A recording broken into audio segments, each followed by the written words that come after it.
Right, good morning everyone. Thought we'd just do a little bit of work on resource guarding. Now, I'm going to be very careful here because resource guarding is something that you have to be really careful about giving advice out over the internet or the phone or anything. So you'll notice I'm not necessarily going to, yes, good girl, bring it, attack it directly. So these are just some tips that can help along the way to the process. So if you do have a resource guarding dog, contact a professional. Need to look at the individual dog for the reasons that it's happening, and also safety has to be in mind, which is why I don't always give out advice. But what I'm going to show you here is the things that I would be doing as part of a program that can help stop a dog from resource guarding, give it something better to do. So I've got a selection of objects. I've got some frisbees for favourite things that Bliss likes. Obviously socks that dogs like stealing, and you'll notice that I've got them tied up onto leads. So again, just going to go through some strategies, hopefully do this very quickly. First one, food. Okay, so I've got some really nice bits and pieces in here. Now, when I start doing this, I'm just going to pop an empty bowl. Hopefully you can see that all right. So there's an empty bowl down, got the food in my hand. Now, a lot of people will tell you that you should be able to take your dog's food bowl off them. You should be able to do this, you should be able to do that. Why? If you're sat at a restaurant and I came up to you and started taking your food away from you, would you like it? Okay, no, you wouldn't. Now, resource guarding predominantly, a lot of people think it's to do with aggression. Most often it's to do with probably fear, and it's the fear of losing a valued object, i.e. a resource. Okay, so the fear of losing, it's when they guard on the bed, fear of losing that spot on the bed. So here, what I do to start with, I will have the food in my hand and I will just very carefully drop a piece of food in the bowl. Let her eat it, drop a piece of food in the bowl. Now, if your dog's a major resource guard, make sure there's nothing in the bowl, no food, it's empty. You can reset and throw the dog away, bring them back, throw a piece in. And then what's happening here is because there's nothing in, she's watching me and I can go and drop the food. You might want to start by just removing the bowl to start with. Let's put it up there. And then just having the dog in front of you and getting used to you again, hand feeding, throwing the food in, hand feeding, then reintroduce the bowl. Obviously, I don't feed my dogs from a bowl, so this is a bit novel for her. But again, drop. What I'm doing here is my hand is always adding. It is never taking away from the bowl. Adding, adding. And once this gets real robust, obviously the next stage would be, well, okay, when she's eating, I'm going there, there's nothing for her to guard. So what I can do is as I step it up, but again, say this, you have to do in conjunction. I'm going to put 3 pieces and then I can then come and still add.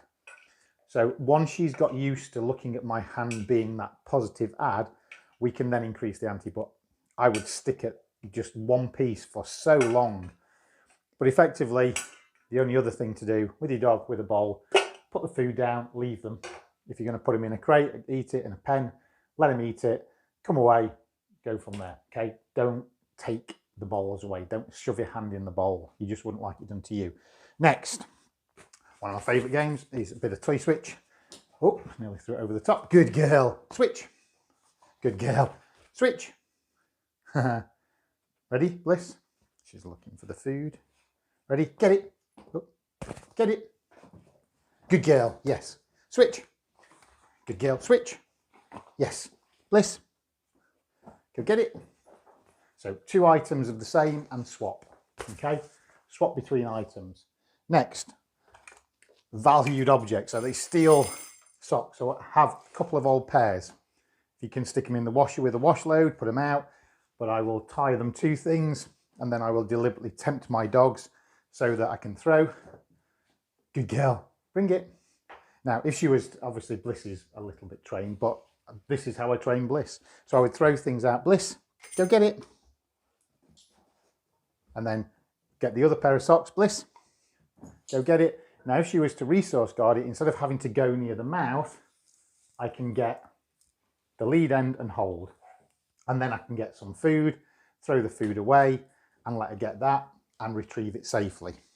So if she has an object of value or status, do not try and grab it from them. They may spin it round and take it down their throat. They may run away from you and it turns into a game. So if they do have an object, yes, I'm going to trade. Okay, I don't care. If they've got an object they shouldn't have, what I'm going to do is I'm going to find the highest of highest value food. And what I'm going to do is when they've got the object, I'm going to maybe even drop a trail of food away. So they drop the item and then go and get that, and I can then retrieve the item safely.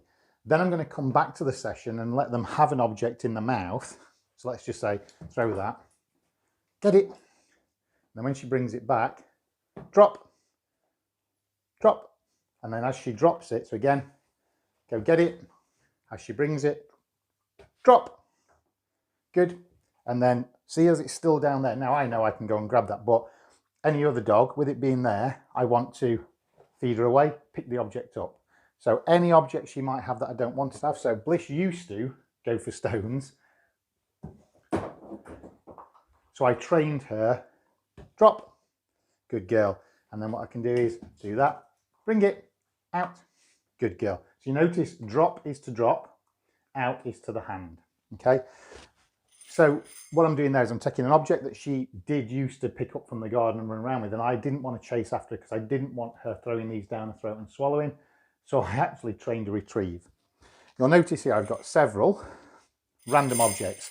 We have sleigh bells. We have a shoe brush. We have a stone. I have a Stanley blade, but obviously it's a lockable one. Okay, so again, I've got tyre depth gauge and best dog trainer trophy. Yes. So what I'm going to do here is we're just going to go, right, I'm going to throw random objects. Bring it. Good girl. Yes, good girl. Yes, good girl. Yes, good girl. Yes, good girl. Tough one. Yes, good girl. Good girl. Yes, well done. Now you'll notice as well, I've come upstairs and I've come to an area here with all the doors shut, nice little alleyway. This means that whenever I'm playing retrieve games, she can't run away from me. So I'm putting her in a position where she's less likely to resource guard, more likely to come back, and I can reinforce, go get it, the right behavior, drop, and get into this. So there's a few guides on resource guard, a little bit of whistle stop. Don't put yourself in danger. Don't put yourself at risk. Okay. Safety, set up the sessions, come back. Yeah, you've already chewed the handle, girl. But make it fun. Then they don't need to resource guard, and you can give the items back. Good girl. And she'll bring them. So if they guard a place, then one of the things that I do with the place, again, use the same principle as the ball. So if they're on a bed, I'd go to the door, and if they're looking at me, I just hang still. And then when they calm down, I'm going to throw a piece of food. Yes, cheeky girl. And then I'm going to take a step closer, throw a piece of food, step closer, throw a piece of food. If they are going to go into grout, then I would apply the long line onto them so that if they do start any resource guarding, then I can safely apply leash pressure. But again, I would have played the leash pressure game where I would have the collar on and I would gently go, pressure, yes. And then reward for coming to me. So again, pressure, yes. So they get used to the pressure, lead them off the bed, bring them out of the room, wait a few seconds, bring them back, then let them have another go. But again, me going close to the bed will always add. Okay, then I'll play proximity. So I'll put one piece of food on the bed, let them jump up. A bit like the sofa video I did the other day. So one piece of food on the bed, 5 pieces on the floor, one piece of food on the bed, 5 pieces on the floor, creating value away from the bed. And while I'm doing that, I will put one piece on the bed, give them an on, put 5 pieces off the bed, and as they're going for those, I'll say off. And I'll play this game of on, off, on, off, on, off. So then everything's on cue. So when I walk into the bedroom, if they're on the bed, I can say off, they'll jump down, can sort that out. So hopefully that makes sense. I know it's a bit quick, but none of those things will put you in danger. Okay, so it's not about sort of training. And if they do get an object, Make sure you have the high value food. Okay, so if they have got an object which they don't want to give up, so what I'm going to do is let's just put some food in the clam, throw that over there. Get some more food. She's got it, she's getting that. Now if she was to guard that, I would just have this piece of food here, hold her attention, I can reward her over here with this one, and then I can safely retrieve, okay? But always away, and if I need to, I'll throw 5 or 6 pieces so it keeps her busy so I can safely retrieve, okay?